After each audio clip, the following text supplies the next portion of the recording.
Hello and welcome to my YouTube channel. आज की इस वीडियो में मैं आपको सिखाऊंगा कि आप कैसे क्रिएट कर सकते हो VOSviewer maps using Google Scholar data and Harzing's publish or perish tool.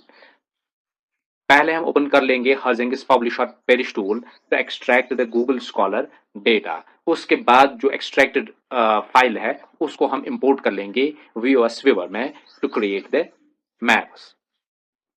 First step जो है वो हम ओपन कर लेंगे publish or perish. Publish or perish का जो इंटरफेस है वो इस तरीके का है। यहाँ मैं आपको सिखाऊंगा कि हम कैसे एक स्पेसिफिक जर्नल, यहाँ मैं लूंगा साइंटोमेट्रिक्स जर्नल का डेटा हम एक्सट्रैक्ट कर लेंगे। गूगल स्कॉलर पर क्लिक करने के बाद आपके सामने मल्टीपल ऑप्शंस डिस्प्ले होंगे। यहाँ हम ISSN नंबर देंगे साइंटोमेट्रिक्स जर्नल का और यहाँ हम सिलेक्ट कर लेंगे 500 हमारे रिजल्ट्स। हम 1000 तक इसका मैक्सिमम रिजल्ट डिस्प्ले है, हम 500 ही लेंगे यहाँ। फिर डायरेक्ट पे क्लिक करने के बाद ये डेटा एक्सट्रैक्ट करना शुरू कर देगा।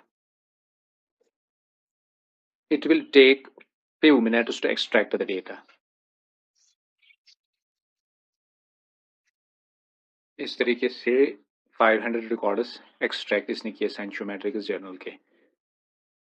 अब हम इनको एक्सपोर्ट कर लेंगे या सेव एज कर लेंगे। हम दो तरीके की फाइल है जिसमें सेव कर सकते हैं, एक तो रिस फाइल और एक हम वेब ऑफ साइंस एक्सपोर्ट कर सकते हैं जिसको हम फिर इंपोर्ट कर लेंगे वीएस व्यूअर में।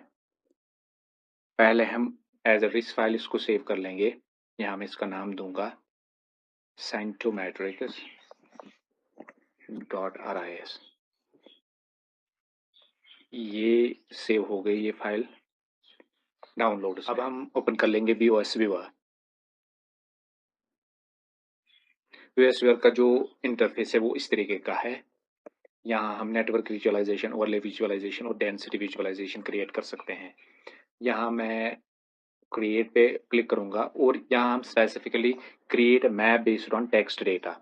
हम जो गूगल स्कॉलर का डेटा हमने एक्सट्रैक्ट किया उसके हम दो ही तरीके की एनालिसिस या वीएस वेयर मैप्स बना सकते हैं। एक तो टाइटल जो डॉक्यूमेंट्स का है उसकी टेक्स्ट एनालिसिस कर सकते हैं टेक्स्ट डेटा लेके, और हम ऑथर एनालिसिस कर सकते हैं। पहले मैं आपको दिखाऊंगा जो टाइटल हम एक्सट्रैक्ट कर लेंगे क्योंकि हमने RIS फाइल वहां से एक्सपोर्ट की थी। अब हम उसको इंपोर्ट यहाँ कर लेंगे एज RIS फाइल।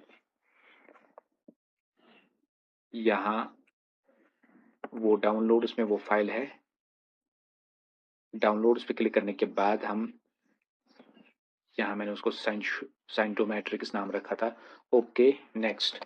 तो यह हमें बताएगा टाइटल एंड एब्स्ट्रैक्ट, पर वहाँ हमने देखा कि वहाँ ओनली टाइटल इंफॉर्मेशन दी हुई है, एब्स्ट्रैक्ट की कोई इंफॉर्मेशन एक्सट्रैक्ट नहीं होती है इसमें। तो हम ओनली टाइटल फील्ड लेंगे, फिर नेक्स्ट पे क्रिएट करेंगे, नेक्स्ट क्लिक करेंगे। नेक्स्ट पे क्लिक करने के बाद हम binary counting as it is इसको लेंगे। यहाँ हम थोड़ी बहुत एडजस्टमेंट कर लेंगे। हम 8 या 6, 5 ऑकरेंसेस, 5 टर्म ऑकरेंस हम लेंगे एज। फिर नेक्स्ट पे क्लिक कर लेंगे। 43 टर्म्स इस तरीके से इसने दिखाया कि ऑकरेंस किस टर्म की कितनी है और फिर रिलेवेंस इसने दिखाया।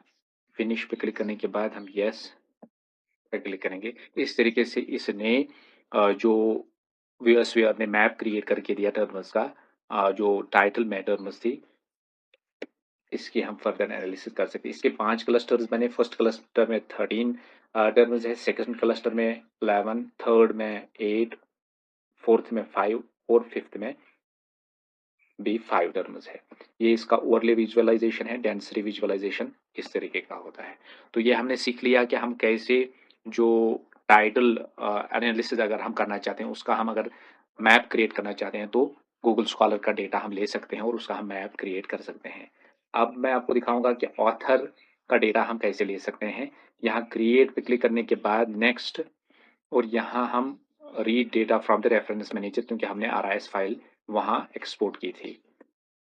इस पर क्लिक करने के बाद सेम प्रोसीजर यहाँ हम सिलेक्ट कर लेंगे। Okay next. को ऑथरशिप क्या है, फुल काउंटिंग हम लेंगे, बाकी हम एज इट इज रख लेंगे। नेक्स्ट। 5 ऑथर्स, 4 ऑथर्स हम लेंगे यहाँ। नेक्स्ट। इसने यहाँ डॉक्यूमेंट किसके कितने हैं, ग्लैंडजेल के 25 है। फिर टोटल लिंक स्ट्रेंथ कितनी है 24, और रेस्ट जो दी हुई है चीज़ें। फिनिश पे क्लिक करेंगे और ओके, यहाँ इसने ये ऑथर मैप क्रिएट करके दिया जो गूगल स्कॉलर डेटा है। इस तरीके से हम यूज़ कर सकते हैं Google Scholar data to create the maps using view S viewer.